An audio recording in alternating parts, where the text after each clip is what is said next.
ایک دو نہیں، وہ عمر ابن خطاب جو تلوار لے کر میرے آقا کی گردن مارنے جا رہے تھے، لیکن قریب پہنچنے کے بعد میرے آقا صلی اللہ علیہ وسلم کی بارگاہ میں تلوار رکھی اور اپنی گردن بھی رکھ دی، اور ہمیشہ کے لیے میرے آقا کے ہو کر رہ گئے۔ ایک دو نہیں، حضرت خالد بن ولید جو حضور کے مقابل میں جنگ احد لڑے اور وہاں پر مقابلہ کیا، ابو سفیان کتنی جنگیں لڑے، لیکن آخر میں میرے آقا کی غلامی میں آ ہی گئے، اس لیے کہ چہرہ ہی کچھ ایسا تھا میرے آقا کا، دشمن بھی دیکھتا تو کہتا یہ جھوٹے کا چہرہ ہو نہیں سکتا۔ میرے آقا صلی اللہ علیہ وسلم کی بارگاہ میں اب جو بات میں کہہ رہا ہوں، صرف میرے آقا نے فرمائی نہیں دیا قیصر و کسریٰ کے کنگن، حضور کی وفات ہوئی، ابو بکر صدیق کی بھی وفات ہو گئی، خلافت فاروقی آئی، حضرت عمر کا زمانہ تھا، اس زمانے میں اسلامی فوجیں ایران پر چڑھائی کی اور روم پر بھی حملہ کیا، قیصر و کسریٰ دونوں کی حکومتیں ختم ہوئی، اور وہاں سے جو مال غنیمت تھا وہ مدینہ لایا گیا، قیصر و کسریٰ کے وہ کنگن بھی لائے گئے۔ لیکن آپ کو ایک بات بتا دوں، حضرت سراقہ رضی اللہ تعالیٰ عنہ ایک بار حضرت عمر کی خلافت کے زمانے میں بہت شدید بیمار ہوئے، اتنے شدید بیمار ہوئے کہ لوگ آخری بار ان کو دیکھنے کے لیے آنے لگے کہ اب ان کی وفات قریب ہے۔ جب لوگ جمع ہوئے گھر میں، حضرت سراقہ نے جلال میں کہا کیوں آ رہے ہو تم لوگ، سب واپس جاؤ، میں مرنے والا نہیں ہوں، تم سمجھ رہے ہو میں مر جاؤں گا۔ لوگوں نے کہا آپ کی حالت بہت نازک ہے، وفات قریب آ چکی، آپ کی ایسا نزع کا عالم لگتا ہے۔ حضرت سراقہ نے کہا خبردار، میری موت اس وقت تک نہیں آ سکتی جب تک میں اپنے ہاتھ میں قیصر و کسریٰ کے کنگن نہ دیکھ لوں، اس لیے کہ کسی اور نے نہیں کہا، مصطفیٰ جان رحمت نے فرمایا۔ ان کی طبیعت صحیح بھی ہوئی، صحت یاب بھی ہوئے، اور حضرت عمر کے زمانے میں قیصر و کسریٰ کو فتح کیا گیا اور وہ کنگن لائے گئے، حضرت عمر کی بارگاہ میں پیش کیے گئے۔ حضرت عمر نے کہا میں نے رسول اللہ سے یہ سنا تھا کہ یہ کنگن سراقہ کے ہاتھ میں ڈالے جائیں گے، یہ لے جاؤ اے مسلمانوں، یہ امانت ہے، اور لے جا کر کے حضرت سراقہ کو پہنایا گیا۔ میرے مصطفیٰ کی زبان سے جو بات نکلی وہ ہو کر رہی، چاہے دن برباد ہو، سال برباد ہو، 100 سال بعد ہو، لیکن اتنی بات یاد رکھنا، زمین ٹل سکتی ہے، زمانہ ٹل سکتا ہے، میرے مصطفیٰ کا فرمان کبھی ٹل نہیں سکتا۔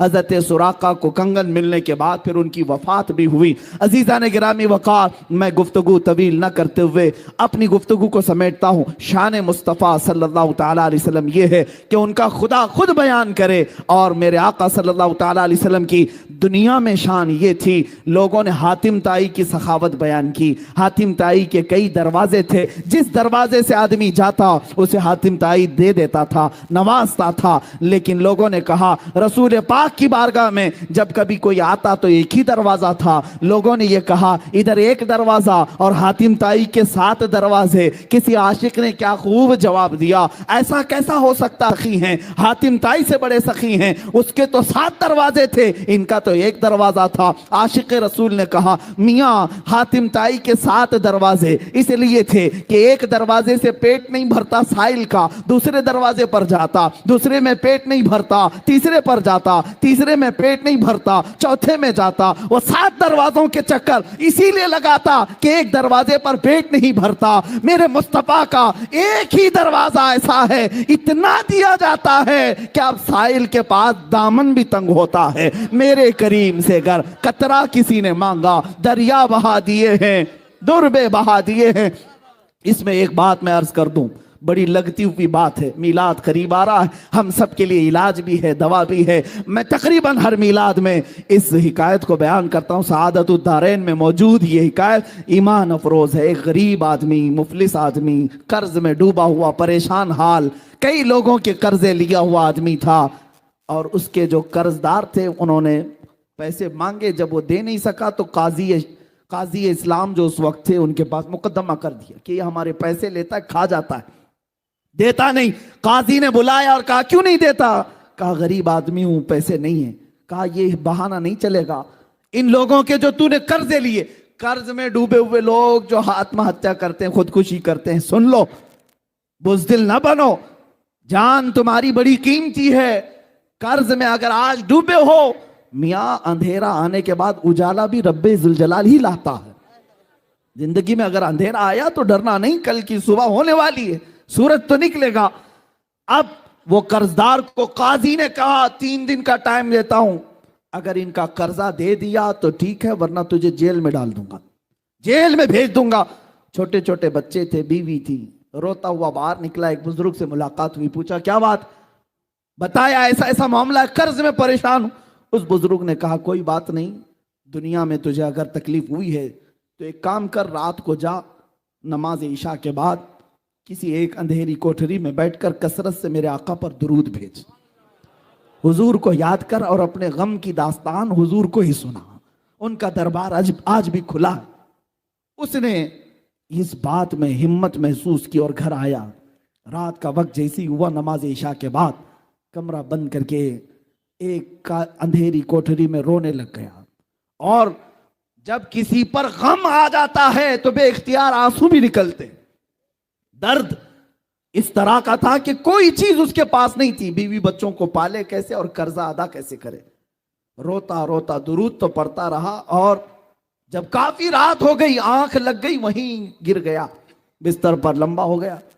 اور میرے عزیزو، یہی وہ رات تھی جب خواب میں تاجدار مدینہ تشریف لائے، میرے آقا صلی اللہ علیہ وسلم تشریف لائے۔ اللہ اللہ، وہ آفتاب رسالت، چمکتا ہوا چہرہ، گلاب کی پنکھڑیوں والے لب، جب میرے آقا تشریف لائے یہ کھل گیا، اور خواب میں ہی میرے آقا کے قدموں میں گرا۔ میرے آقا صلی اللہ علیہ وسلم نے کیا فرمایا، اے میرے غلام، کیا تو نے مجھے یاد کیا، کیا تو نے مجھے پکارا؟ ایک بات ہم نے بزرگوں سے سنا ہے، محمد کو ہم غم گساروں میں ڈھونڈو، محمد کو ہم بے قراروں میں ڈھونڈو۔ رسول پاک صلی اللہ تعالی علیہ وسلم جب کسی کا دل ٹوٹ جائے اس کے ہاں تشریف لاتے ہیں۔ اب اس غریب نے رونا شروع کیا، آقا میرے حال سب آپ پر آیا ہیں، آپ جانتے ہیں میں مفلس آدمی، غریب آدمی، تنگ دست آدمی۔ یہ حضور کی وفات کے 400 سال بعد کا واقعہ ہے، حضور کی وفات کے 400 سال بعد کا واقعہ۔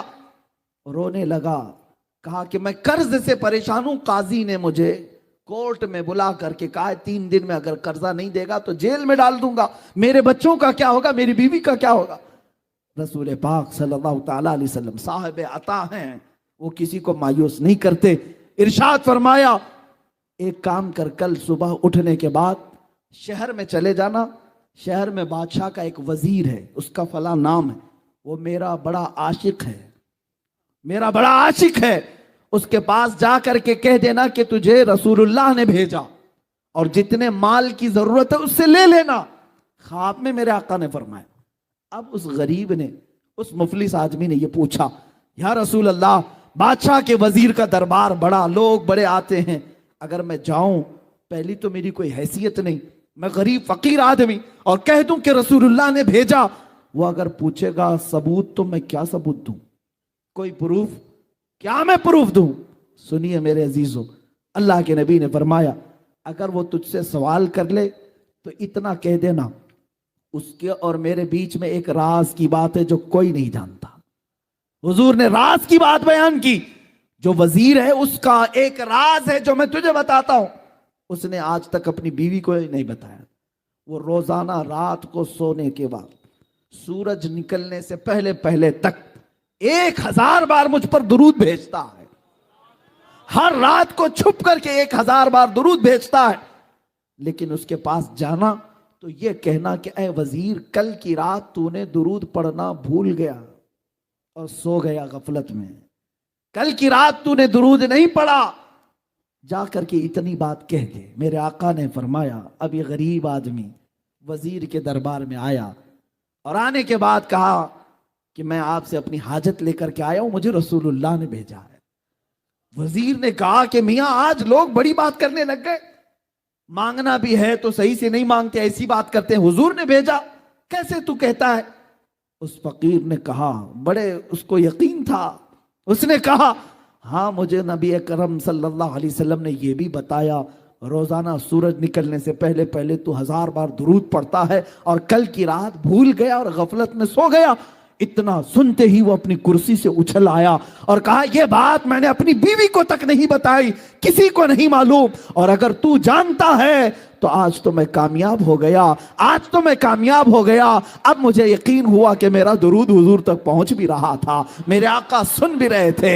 اے آنے والے بتا تجھے کیا چاہیے؟ اس نے کہا میری یہ حاجت ہے۔ اس وزیر نے کہا ایک دو نہیں، میرا پورا خزانہ تیرے لیے ہے۔ آج تو نے جو بشارت لائی ہے، آج جو خوشخبری لائی ہے، وہ میری زندگی کی معراج ہے۔ جس مصطفیٰ کے لیے میں رات رات بھر بیٹھ کر کے درود پڑھتا تھا، ایک غریب نے میرے مصطفیٰ کی بشارت میرے گھر تک لائی ہے۔ عزیزان گرامی وقار، وہ خوش ہو کر بہت سارے مال سے اسے نوازا۔ سنو، ابھی واقعہ ختم نہیں ہوا، اصل بات تو یہاں شروع ہوتی ہے۔ اب وہ لے کر کے آیا، 2 دن بھی نہیں گزرے تھے، قاضی اسلام کے پاس آیا اور قاضی صاحب سے کہا ان قرضداروں کو بلاؤ جو مجھے بار بار قرض کا تقاضا کرتے ہیں، مال کا تقاضا کرتے ہیں۔ انہیں بلایا گیا۔ قاضی اسلام عدالت کی کرسی پر بیٹھے اور اس کے بعد اس مفلس اور غریب نے کہا آج جس کا جتنا قرض ہے سب دینے کو تیار ہوں، مال بھی میرے پاس ہے، پیسہ میرے پاس ہے، سب دے دوں گا۔ قاضی نے اس کی بات دیکھی اور سنی تو کہا بیٹھ جا کرسی پر تھوڑی دیر کے لیے۔ تھوڑی دیر بٹھانے کے بعد اب قاضی جو مقدمے میں شروع میں 3 دن پہلے جیل کی دھمکی دیا تھا، اب کہتا ہے اے مفلس غریب آدمی، آج کی عدالت میں فیصلہ بدل گیا ہے، تیرا قرض میں اپنی جیب سے ادا کروں گا، تیرا قرض میں اپنی جیب سے ادا کروں گا۔ وہ کھڑا ہو گیا، پوچھا 3 دن پہلے تو تم مجھے جیل میں ڈالنے کی دھمکی دے رہے تھے اور آج اپنا قرضہ، میرا قرضہ تم اپنی جیب سے دینا چاہتے ہو؟ یہی بات 3 دن پہلے بھی کر سکتے تھے۔ قاضی اسلام کھڑے ہو کر کے کہتے ہیں در حقیقت 3 دن پہلے میں تجھے جانتا پہچانتا نہیں تھا، جب یہاں سے تو چلا گیا، رات کو جب سویا میرا مقدر جگہ میرے آقا تشریف لائے، خواب میں میرے آقا تشریف لائے اور تیری طرف دکھا کر کے میرے آقا نے فرمایا اے قاضی اس کا فیصلہ نرم کر دے، یہ غریب میرا امتی ہے، یہ آج مفلس ہے، اس کے لیے نرمی کر، اگر تو اپنے مال سے قرض ادا کرے گا تو میں اللہ کی جنت میں تجھے محل عطا کروں گا۔